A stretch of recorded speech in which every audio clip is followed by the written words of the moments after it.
in this class. Let's get into those guys, though, now, Dalton, that you and I a little bit disagree on. I think we both like both of these players, but tell me why you have Xavier Watts as your number 2 safety in the draft. I think he's the best single high safety in this class. I think the ball hawking ability and what he has shown us at Notre Dame the last couple of years, you're talking about a player who gets to the football. He got more physical this year. The problem in the past was angles and tackling. Still could do a little bit of work, but it was a lot better in 2024. I think you've seen his anticipation get better with each passing year, peaking obviously this year. And just you're talking about the backbone of that Notre Dame defense that wanted to play all the man coverage that they did. By the end of the year, they were playing more man coverage than any team in the country. And everybody talks about man coverage and corners and having great players like Sauce Gardner and Pat Surtain out there at corner, Travis Hunter, guys like that. But you need that free safety back there to be the backbone of the entire operation, to dissuade quarterbacks from the middle of the field and even further beyond the hashes, right? When you talk about, I think Watts has the top-end speed, the range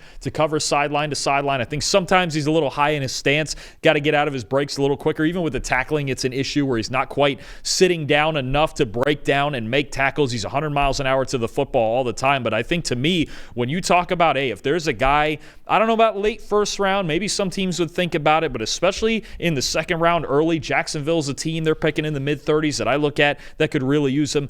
You want a guy back there at free safety that gets to the football and allows you to play single high and run support everywhere else. Xavier Watts is your guy. I'm all about it. 13 picks over the last 2 years. I understand some of them are right place, right place, right time, but you also have to be in the right place at the right time. And we've seen other plays where he absolutely forces the action and attacks the football. So yes, there's tackling concerns. Yes, I'd like to see him play a little bit lower in his stance. But as far as if you want to make your coverage unit better and more versatile, I'm taking Xavier Watts in the second round early. He was listed as a wide receiver coming out of high school. You could totally tell why with the way his ball skills is. He has 13 picks, like you mentioned before, over the last 2 years. No other defensive player in college football has more than 9 interceptions over the last 2 years. He has 4 more interceptions than any other player in college football since 2023. Obviously, great hands are a big reason why for that. But like you said before as well, he has outstanding anticipation,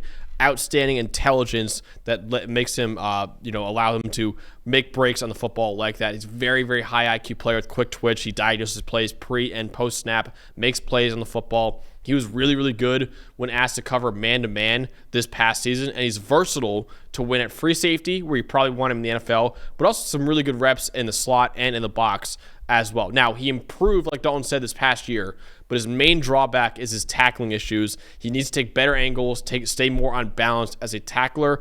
Sometimes gets caught flat-footed in coverage as well, not quick enough to recover when he's beat, and he's a little stiff when he's forced to flip his hips and change directions. But again, the best ball hawking safety in this draft. Great, a very high IQ player. Ability to break on the football is outstanding as well.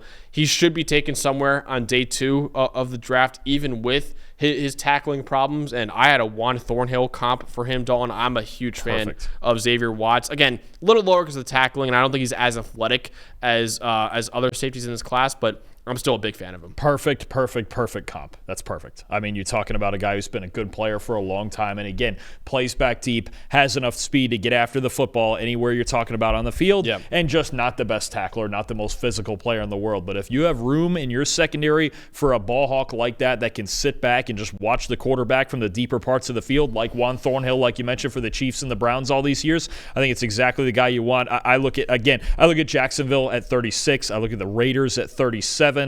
Even the Bears, if they're feeling that at 39 or 41 and they feel like, okay, Kevin Byard's a little older, Jaquan Brisker's got the injuries, I think there's a ton of teams in there in the 30s. You could see him go in the top 40. I think there's a lot of teams that are going to be interested in him, and I just think, again, you don't get that many players who make that big of an impact on the football as consistently as Watts does. It's the same reason I was talking about earlier with Billy Bowman. You just go, it's there. He can flip a game upside down at any point. Watts is the same way. Absolutely. I think his mental speed kind of makes up for any lack of physical speed that he has out there as well.